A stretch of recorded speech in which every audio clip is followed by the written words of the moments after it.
The orbital crucible was a ring of cold metal and bright light hanging against the black of space. Inside its main training hall, the air buzzed with strange sounds. It smelled of ozone, alien musk, and clean plastic. Cadets from many worlds filled the vast room. Some had scales, some had chitin, others had skin in colors like deep blue or soft violet. They were all there for one thing, the initial physical assessment. In one corner, a group of humans stood together. They looked small and plain compared to the others. Among them was Junesio. He was quiet, with dark hair and calm eyes. He watched everything. Next to him stood his friend, me. She was also watching, but her gaze was sharp, like she was judging every movement. The test was simple. Each cadet had to hit a large, round stress plate. The plate was connected to a screen. The screen showed a number for the force of the hit. It measured kinetic impact. For many species, this was a chance to show off their strength. To boast. A loud thump echoed through the hall. A huge cadet had just finished his turn. He was from the Clath species. His name was Tavik. He stood a head taller than the biggest human. His body was covered in thick, gray-green scales that looked like stone plates. His face was broad, with a wide mouth full of sharp teeth. His yellow eyes glinted with pride. The screen behind Tavik flashed a very high number. A low rumble of approval came from the other Clath and some of the larger species. Tavik snorted, a puff of steam coming from his nostrils in the cool air. He looked at the humans with clear amusement. See? His voice was a deep, gravelly sound. That is power. That is how a warrior greets the universe. He stepped away from the plate, making room for the next cadet. The line moved forward. One by one, other aliens took their turns. A bird-like creature struck with a quick, hard beak. A sturdy, moss-covered being delivered a heavy, thudding blow. The numbers varied, but Tavik's remained one of the highest. Then it was a human's turn. A man from another country went. He was strong by human standards. He put his whole body into a big swinging punch. The plate shuddered. The number came up. It was respectable, but it was only half of Tavik's score. Tavik laughed. The sound was not friendly. It was like two rocks grinding together. Is that all? Your muscles are like soft vines. The human cadet reddened but said nothing. He walked back to his group. Junesio watched him go. He saw the embarrassment. He saw the way the other species looked at them now. Not as equals, but as curiosities. As weaklings. Soon it was Junesio's turn. His name was called. A few alien eyes turned to him. He was not big. He was of average human height and build. He walked to the stress plate. He did not jump or roll his shoulders. He was very calm. He stood before the large gray disc. The instructor, a Visk named Kral, watched with 4 dark eyes. Kral had many thin limbs and a shell like polished wood. Prosit, Cadet Junesio. Junesio nodded. He did not take a big step back. He did not make a large wind-up with his arm. Instead, he stood with his feet at shoulder width. He lifted his right fist. He held it close to his body. Then, in one sharp, short motion, he snapped his arm forward. His fist connected with the center of the plate with a clean tap. The plate barely moved. The sensor gave a soft beep. The screen flashed a number. It was low, very low. It was even lower than the other human's score. For a second, there was silence. Then Tavik's laughter boomed across the hall. Other cadets joined in. Chirps, clicks, and rumbles of alien amusement filled the air. A gust from an air vent hits harder. Tavik roared, wiping a mock tear from his eye. Little human, did you try to tickle it? Perhaps you are not a warrior, but a cleaner. You can dust the equipment with your soft touches. The mockery was loud and public. Junesio did not look angry. He did not look ashamed. He simply looked at the number on the screen, then at his own hand. He flexed his fingers slightly. He gave a small, almost invisible nod, as if confirming something to himself. He turned and walked calmly back to the line of humans. Me looked at him as he returned. She did not ask why he didn't try harder. She knew Junesio. She saw the look in his eyes. It was not defeat. It was focus. Interesting technique, she said quietly, so only he could hear. It was a measurement, Junesio replied, his voice just as quiet. Not a demonstration. Tavik was still enjoying his joke, clapping a heavy hand on his friend's back. Remember this day, the day we saw the mighty human punch. We must be careful they do not bruise us with their fearsome power. The laughter continued. The story began to spread already through the crucible. The weak human, the punch that was less than nothing. The seed of ridicule was planted. It took root fast in the hard, competitive ground of the station. Junesio ignored it all. He watched Tavik and the other strong species celebrate their big numbers. He watched how they moved, how their bodies twisted to put all their mass behind a push. He stored every detail away in his mind. His weak punch had given him the first piece of a puzzle. He now knew exactly how they thought about strength. And he knew, with a calm certainty, that they were wrong. The mockery did not stay in the training hall. It followed Junesio like a shadow. It drifted into the mess hall, a vast room with long tables and food dispensers for 100 different species. Junesio sat with Mii and a few other human cadets. They were eating a simple nutrient paste that could be flavored to taste like bibimbap. It was okay, but not great. 2 tables over, Tavik held court. His loud voice was easy to hear. He was reenacting Junesio's punch for a group of reptilian and insectoid cadets. He held up a closed fist, then tapped the table with a delicate, fluttering motion. His friends erupted in gurgling laughs and sharp clicks. The Terrans, Tavik announced, as if giving a lesson. They are clever with computers. They can run for a long time without rest. Good for messages. Good for carrying things. But in a fight, a strong breeze would knock them over. They are like the thin plants on a high mountain. They bend, but they cannot push back. Junesio took a bite of his food. He chewed slowly. He did not look over. Mi's knuckles were white on her spork. He talks like we are not here, like we are furniture. He is not talking to us, Junesio said, his eyes on his plate. He is talking for them. He is building a story. And you are the weak character in his story. Junesio finally looked up. He met Mii's frustrated gaze. Stories can be rewritten. But first, you must read the one that is being told. Later, when the other humans went to their group study session on alien customs, Junesio went the other way. He went to the Crucible's central archive. It was a quiet room with many data terminals. Here, cadets could study the physiology, technology, and culture of other member species. It was usually empty. Most cadets thought they already knew what they needed to know. Junesio sat down at a terminal. The blue light lit up his calm face. He did not search for how to punch harder. He did not look up human training manuals. Instead, he called up official files. Galnet public records. Clath species, physiological overview. He read about their homeworld's high gravity. He studied the diagram of their muscular structure. It was dense and powerful, built for sudden, explosive lifts and charges.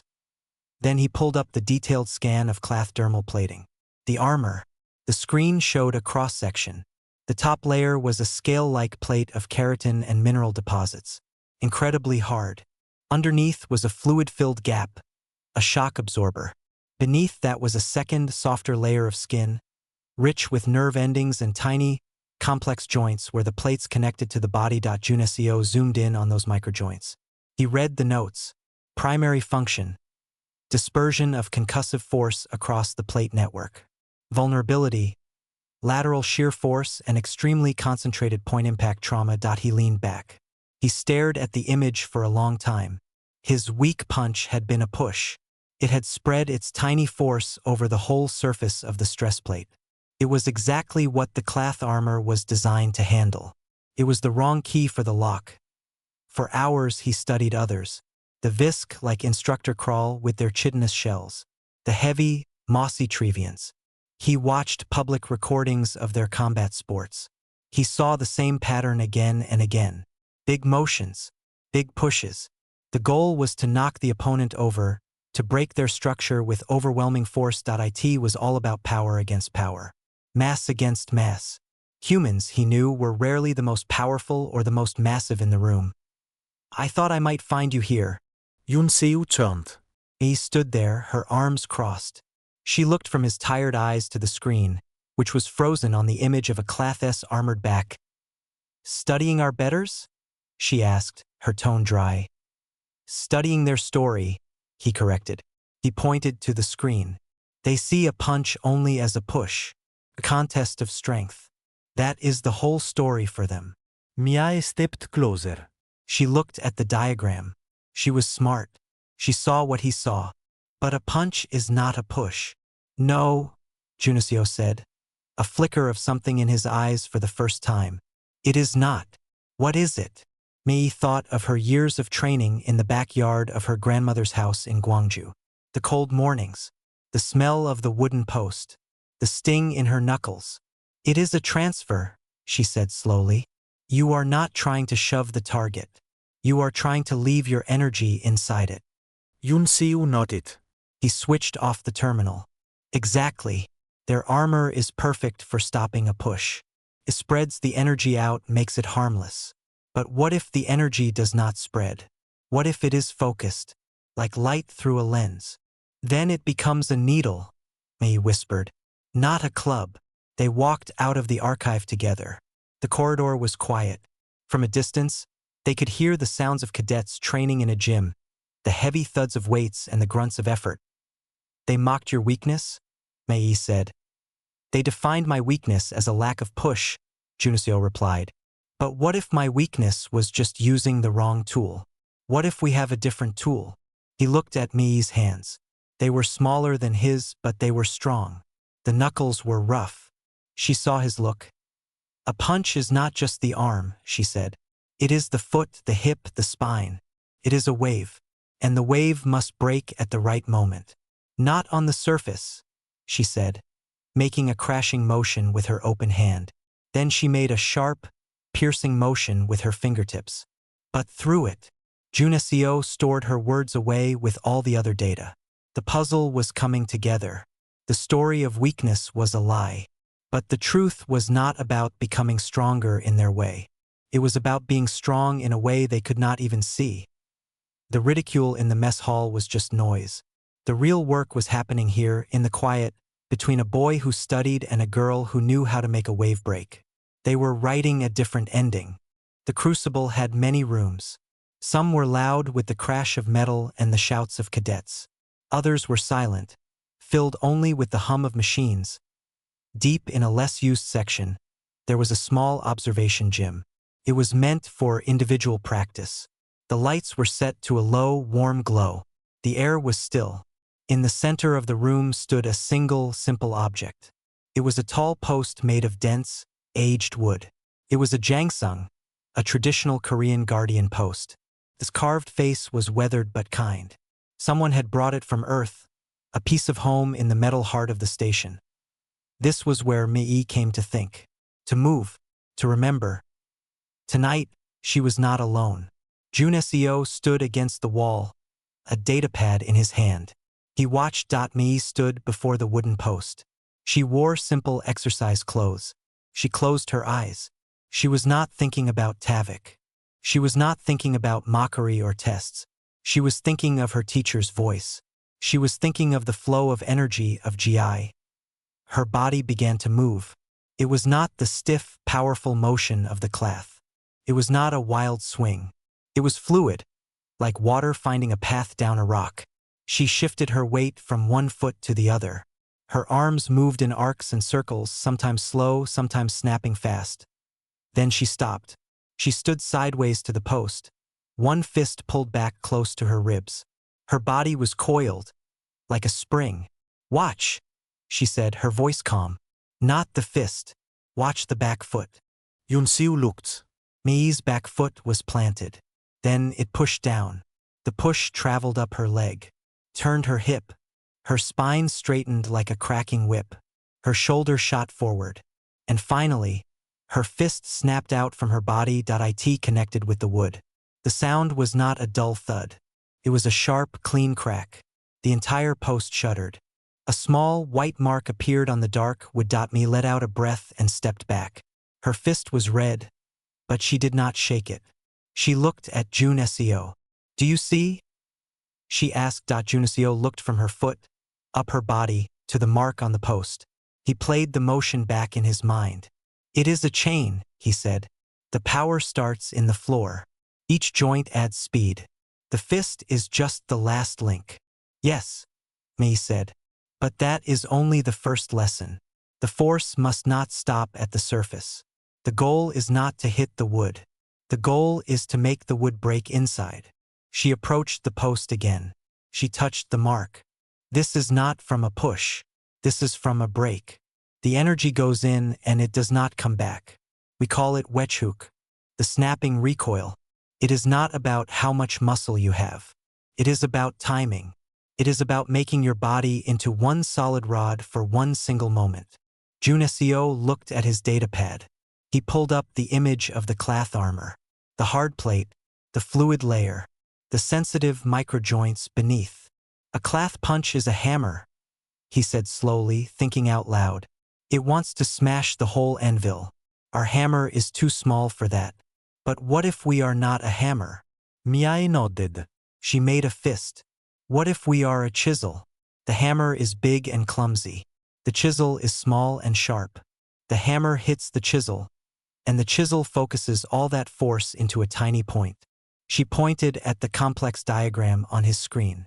Their big plates are the anvil. They are perfect for stopping the hammer.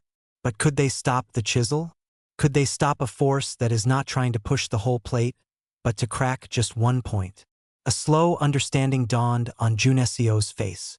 The puzzle pieces from the archive clicked into place with Mia's demonstration. The weakness was not strength. The weakness was application. It is physics, he said, his voice quiet with excitement. Pressure is force divided by area. A big force over a big area is low pressure. That is their armor's strength. A smaller force over a tiny, tiny point is very high pressure. Mei finished. She looked at her fist. A needle does not need to be strong to pierce leather. It just needs to be sharp and hit true. For the next hour, Mei showed him more. She showed him how to make a proper fist, with the knuckles of the index and middle finger forming the striking point. She showed him how to keep the wrist straight so the force went into the target, not back into the arm. She showed him different angles of attack. Junesio did not try to copy her. He watched. He recorded notes on his datapad. He was not learning to be the fighter. He was learning to understand the tool. Could you do it? He finally asked. Not on wood. On the armor. Mei looked at the weathered face of the Jangsung. She thought of the loud laughter in the mess hall. She thought of the way Tavik had looked at Junesio, like he was nothing. I do not know, she said honestly. The wood is still. A cloth is not. Their armor is not just scale. It is a live part of them. It is stronger. The angle must be perfect. The timing must be perfect. But it is possible, Junesio insisted. It was not a question. Me met his eyes. In them, she did not see a plea for revenge. She saw a quiet, fierce need for truth. He needed to prove that their way was not wrong, just different. Theory is not practice, she said. But yes, the math says it is possible. The body, she looked at her hands again, must believe it too. They left the quiet room behind. The guardian post stood silent in the low light, its new white mark a testament to a different kind of strength. As they walked back to the human quarters, the sounds of the station felt different. The distant clangs and thumps were not just noises of alien power. They were data points. They were parts of a story that was still being written. Junesio now had the key. He understood the lock. And Mei had the hand that could turn it. They just needed the right moment to try. The schedule of the crucible was strict. Every cadet had to learn basic close combat. It was not just for war, the instructor said. It was for discipline, for understanding other species' bodies and limits. The combat gym was huge. The floor was a soft, springy material that could clean itself. Different groups practiced in marked circles. The air smelled of sweat and ozone from energy weapon drills next door. Junesio's group was paired with Tavik's group for drills. Instructor Kral moved between the pairs on his many legs, his chitinous shell clicking. "Control your force," he called out, his voice a dry rustle. "This is about technique, not injury." Tavik stood across from Junesio. The Clath looked down at him, a wide grin showing his sharp teeth. This was the moment he had been waiting for. "Little Windmaker," Tavik rumbled, loud enough for others to hear. "Try to blow me over." The drill was simple. They were to practice a basic block and counter. Junesio was to strike first, a measured blow to the torso armor. Tavik was to block it and then place a controlled counterstrike. Junesio took his stance. He remembered Mii's lessons about the wave of force. But this was not the time for Wechhook. This was a standard exercise. He had to follow the pattern. He stepped in and delivered a straight punch to Tavik's chest plate. It was a better punch than the one on the stress plate. It had more of his body behind it. It landed with a solid thump. To Junesio. It felt like hitting a stone wall. The impact jarred his wrist. To Tavik. It felt like a light tap. He didn't even move. He looked bored. He made a show of looking down at his chest, then back at Junesio. "Was that it?" he boomed. "I think a small insect hit me. I must check for damage." His friends in the nearby circles chuckled. Then it was Tavik's turn to counter. The move was supposed to be a light, open-handed push to the shoulder. A tap to practice the motion. Tavik's idea of a light push was different. His arm, thick as a tree branch, came around in a swift, heavy sweep. His large, scaly hand did not push. It swatted. The hit caught Junesio on the shoulder and upper arm. It didn't just push him. It lifted him off his feet. He landed on the soft floor 3 feet away with a heavy thud. The air rushed from his lungs. A hush fell over their part of the gym. Instructor Kral turned quickly, his 4 eyes blinking. "Cadet Tavik." Control was specified. Tavik held up his hands, pretending to be sorry. "My apologies, instructor. I misjudged his lightness. He is like a leaf. I barely touched him." Junesio lay on the floor for a second, seeing stars. His shoulder burned. He heard the suppressed laughs. He heard the whispers. Fragile. Weak. Useless. He pushed himself up. His arm hung sore at his side. He did not look at Tavik with anger. He looked at him with cold, clear understanding. This was the proof. In Tavik's story, strength was for knocking things down. Junesio was down. Therefore, Tavik was strong. The story was complete for everyone watching. "Can you continue, Cadet Junesio?" Kral asked, his voice careful. Junesio nodded. He did not speak. He got back into his stance. His shoulders screamed in protest. The drill continued. Junesio took his turns, each punch feeling more useless than the last. Each block from Tavik was a solid, unmovable barrier. Junesio finished the session sweating and sore. The message was delivered, clear and painful as they were dismissed. Tavik clapped a heavy hand on his own friend's back. "Do not be sad for him," he said, not bothering to lower his voice. "His species has its purpose. They can run messages. They can fix small wires. They are good at thinking. But for the real work, for standing in the line, you need a species that cannot be blown over by a sigh." The group around him laughed. They walked away, their heavy steps shaking the floor. Junesio stood alone, rubbing his sore shoulder. The other humans looked at him with pity. He hated that look more than Tavik's mockery. Then Mii was there. She had been watching from the side. Her face was a calm mask, but her eyes were dark with a quiet fire. She didn't ask if he was okay. She saw that he was not. "He measures the wrong thing," she said, her voice low and steady. "He sees the tree, but not the root."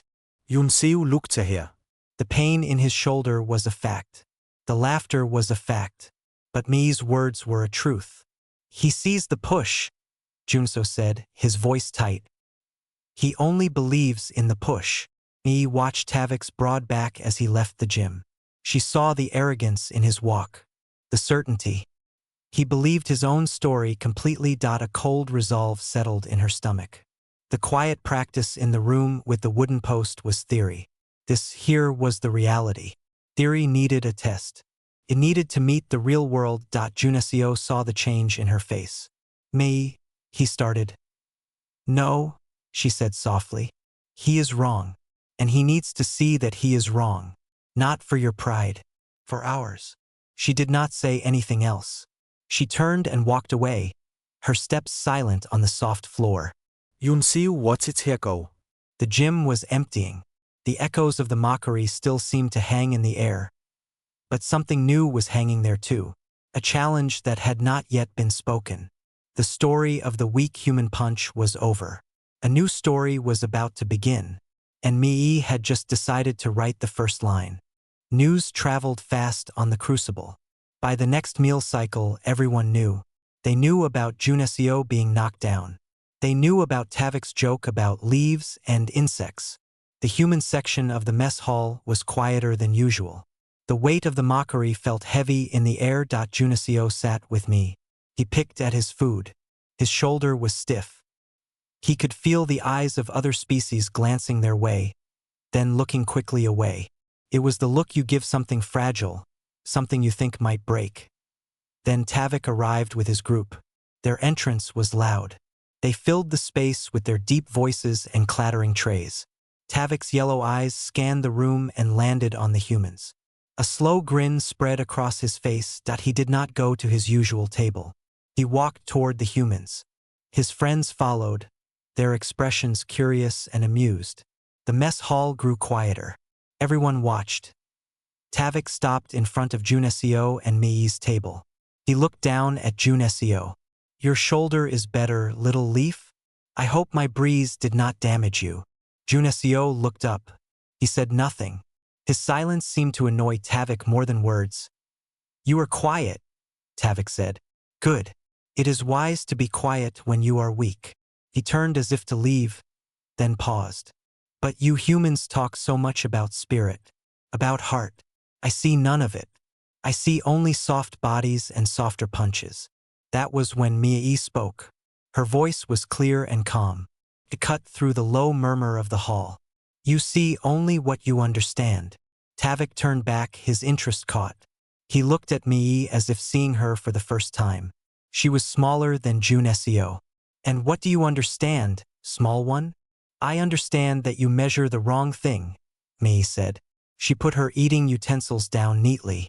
You see the tree, but you are blind to the root. Tavik let out a booming laugh. More human words. Poetry. Does poetry stop a plasma bolt? Do words armor your skin?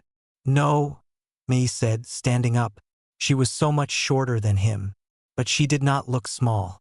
She looked centered, solid. But understanding does. You think a punch is only a push. It is not. Tavik crossed his massive arms. This was entertainment for him. Oh? Enlighten me. What is a punch if not a push? It is a key, Mii said, repeating Junesio's words. And you have only seen the wrong key. Try the lock. The mess hall was utterly silent now. Even the kitchen drones seemed to pause. A human was openly challenging a Clath warrior. This was not a fight in the gym. This was words. And words could be more dangerous. Tavik's grin turned sharp. A key? To what? To your own weakness. To your ignorance, Mii said, and the hall gasped. No one spoke to a Clath like that. You are proud of your armor. You think it makes you safe. You have no idea what can break it. A low, warning growl came from Tavik's throat.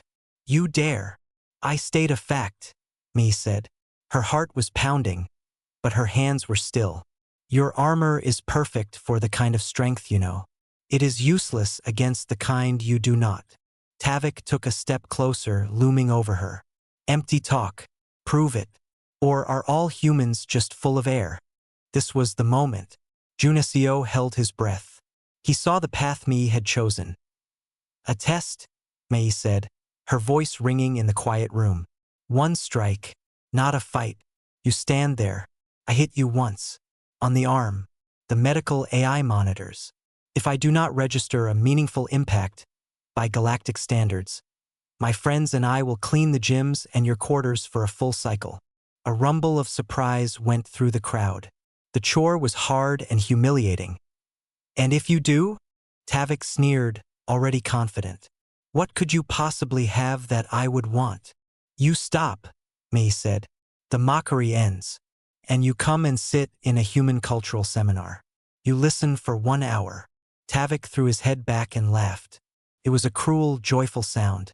You wish to teach me? With your weak bodies? Agreed. This is the best joke I have heard all week. We will do it now. In the main training hall. Let everyone see your key break against my lock. He turned and strode out of the mess hall, his followers behind him. The noise exploded as soon as he left. Cadets from every species talked at once. They scrambled to finish their meals. No one wanted to miss this. Junesio stood up next to me. Are you sure? He asked, his voice low. The theory is sound, she said, but she was not looking at him. She was looking at the door Tavik had left through. Now we see if the practice is. And if it fails? Junesio asked. Me finally looked at him. There was no fear in her eyes, only a fierce, clean resolve. Then we clean floors, and we learn that our way does not work here. But I do not think it will fail. They walked together toward the training hall. A stream of cadets flowed around them, all heading the same way. The news was everywhere. The human girl had challenged the Clathess armor. With one punch. Whispers followed them. Foolish, brave, suicidal. The story of the weak human punch was about to have a new chapter. Everyone was sure they knew how it would end. With a soft tap. With laughter. Junesio and Mii walked in silence. They were not thinking about the crowd. They were thinking about the wave of force. About the snapping recoil. About a needle and a wall. They entered the huge, bright training hall. It was already full. Cadets lined the walls, perched on equipment. In the center of the open space, Tavik stood, looking pleased and powerful. Instructor Kral was there too, his insectoid face unreadable. A small medical drone hovered nearby, its sensors glowing. The stage was set. The audience was waiting. E stepped forward, into the circle of light. The training hall was never this quiet. It was a place of grunts and clangs and shouted orders. Now, the only sound was the low hum of the lights and the soft rustle of many bodies shifting in place. In the center of the open floor, Tavik stood. He looked like a statue carved from stone. He held his right arm out to the side, bent at the elbow. The armor on his forearm was thick, a series of interlocking gray-green plates. He turned it slightly, showing the smooth, hard surface to the crowd. A smile played on his wide mouth. This was a demonstration, not a duel. Mii stood a few feet away. She was taking off her standard-issue cadet jacket. Underneath, she wore a simple, dark t-shirt. She moved slowly, carefully. She was not stretching or jumping. She was breathing. Deep breaths in, long breaths out. Her world narrowed to the space between her and the armored arm. Instructor Kral stepped forward on his delicate legs. His 4 eyes blinked in sequence. This is a regulated test, his dry voice announced to the silent room. 1 strike. Target is the dorsal plate cluster on Cadet Tavik's right forearm. Medical AI is active. The strike will be judged for meaningful kinetic transfer and structural effect. Safety protocols are engaged. He looked at me, then at Tavik. Do you both affirm the terms? I do, Tavik said, his voice full of confidence. I do, Mei said. Her voice was quiet but clear. Kral stepped back. Proceed when ready. Mei nodded. She did not look at the crowd. She did not look at Junesio, who stood at the front, his hands clenched at his sides. She looked only at the spot on Tavik's arm. She picked a single, small plate near the middle of his forearm. It was slightly darker than the others. She remembered the wooden post, the feeling of the grain under her fingertips. This was no longer wood. This was living armor. It was part of him. She had to forget that. She had to see only the geometry, the angle, the point. She took her stance. It was not a wide, powerful stance. It was compact, Her feet were shoulder width, her body turned sideways. Her right fist was held close to her chest, knuckles tight. Her left hand was open in front of her, not as a guard, but as a guide. Tavik watched, amused. Whenever you are ready, little key, try to turn me. Me did not hear him. She was listening to her own heartbeat. She was feeling the connection of her feet to the floor. She thought of her teacher's words. From the earth through the body into the target. Do not push. Break. She breathed in. The crowd leaned forward. Junicio stopped breathing. She breathed out. Her body moved. It was not one motion, but a chain. It was so fast it was almost a blur. Her back foot drove down. The force shot up her leg, twisted her hip, straightened her spine. Her shoulder snapped forward. Her arm, straight as a rod, followed. Her fist was not thrown. It was launched. But the most important part was the end. At the very last instant, as her fist approached the hard, gray-green plate, her wrist tightened. Her knuckles aligned perfectly, and her whole body, for a fraction of a second, became rigid.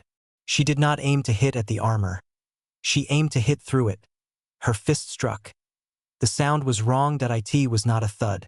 It was not a slap. It was a sharp, terrifying crack. It was a sound that did not belong on flesh and bone, even alien flesh and bone. It was the sound of something solid breaking. For a moment, nothing happened. Mii's fist was pressed against the armor plate. She stood frozen in the finish of her strike.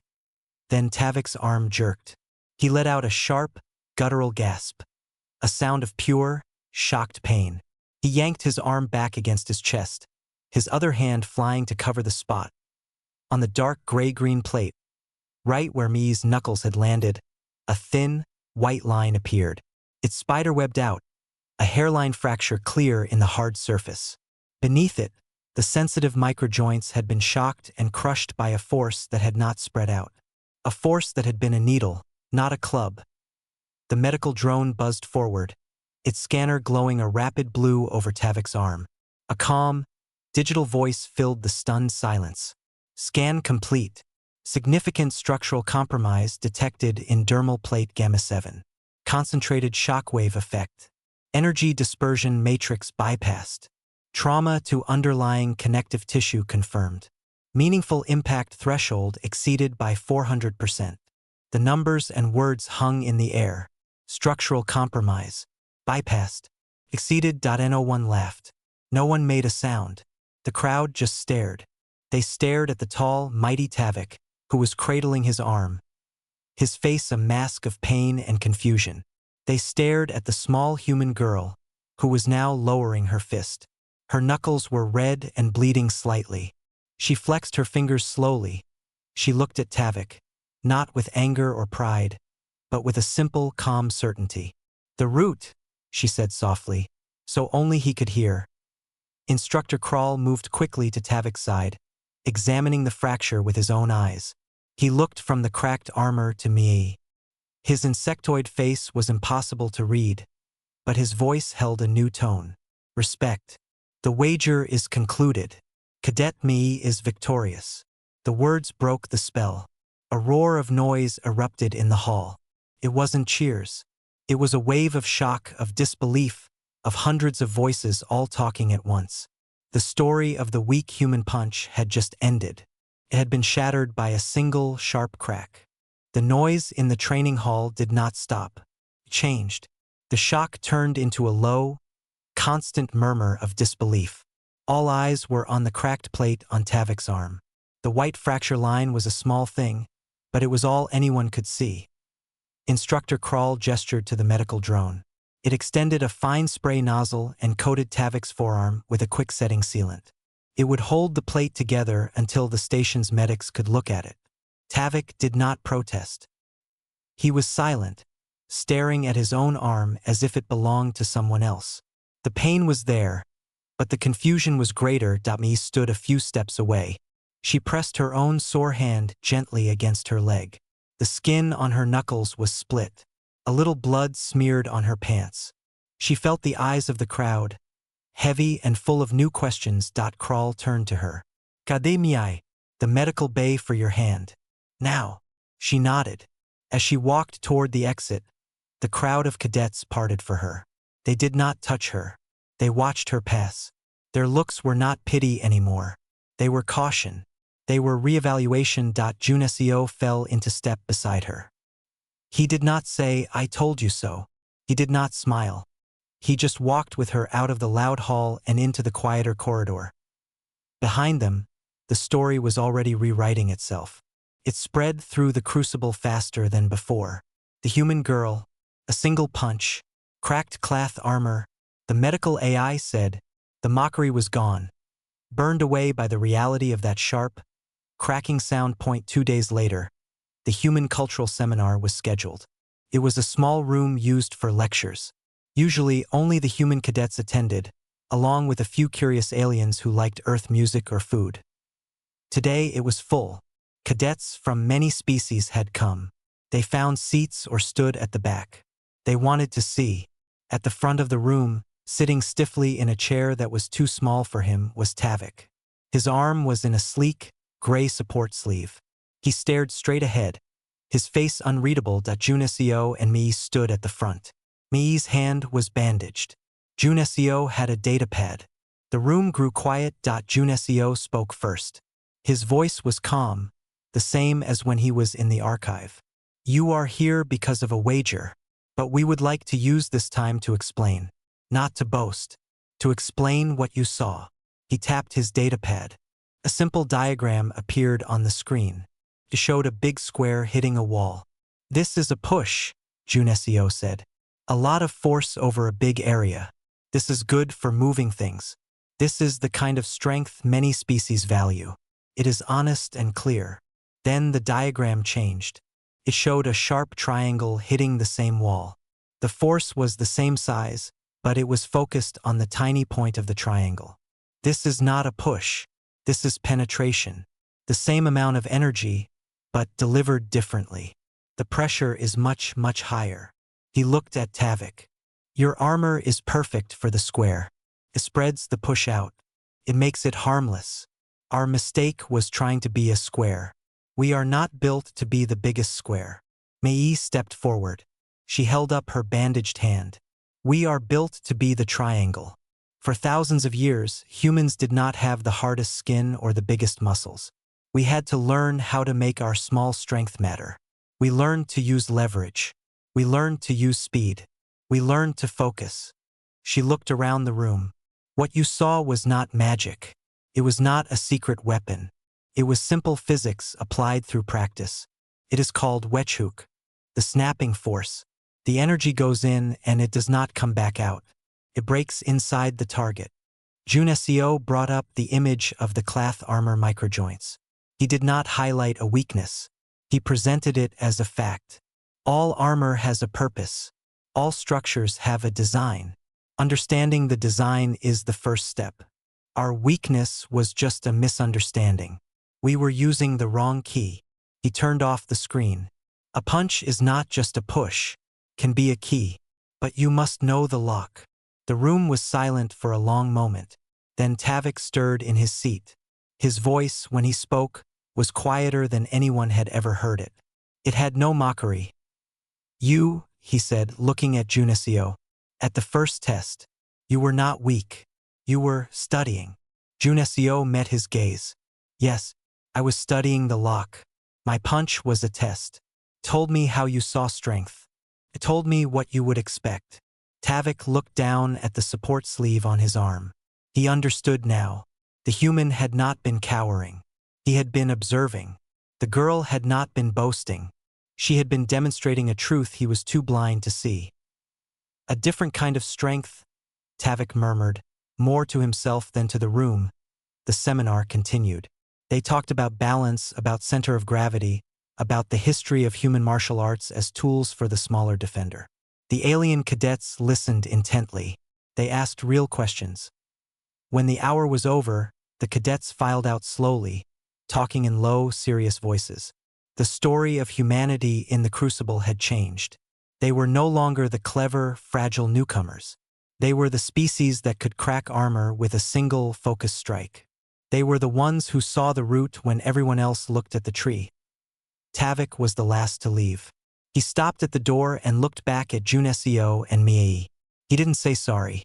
The words were too small for what he had learned. Instead, he gave a slow, stiff nod. It was a warrior's acknowledgement. An acknowledgement of a worthy opponent. An acknowledgement of a different truth. Then he left. Me let out a long breath. Junesio started gathering the datapads. Do you think it will stop? Ae asked. Flexing her sore hand, Junesio looked toward the door, toward the vast station now buzzing with a new story. The mockery will stop, he said. But now they will be watching. Really watching. The hard part starts now. Mie nodded. It was true. They were no longer invisible. They had made themselves understood. And in a galaxy of many strengths, being understood was the first and most important step to being respected. The quiet humans in the corner had taught their lesson. The galaxy would not forget it.